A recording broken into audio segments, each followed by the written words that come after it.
Polícia Nacional Timor-Leste captura um suspeito na Intolo, nebe desconfia a sair fuang ameaça para secretário de Estado do Assunto Taponomia e Organização Urbana, no Orasne detém ele a esquadra do Ngalesu, no seu processo tuirlei. Relaciona a operação BG nebe mak liderado por Sua Excelência Secretário de Estado de Taponomia e a capital de Lilarang, mas que a sexta-feira, dia 15 de março de 2024,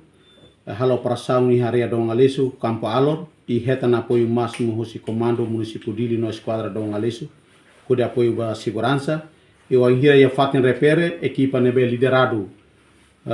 Sua Excelência de Estado, bolo que gerente BG, no uso documentos nebe relaciona com atividades BG. Mas bem a cidadão na Intolo, o inicial AX,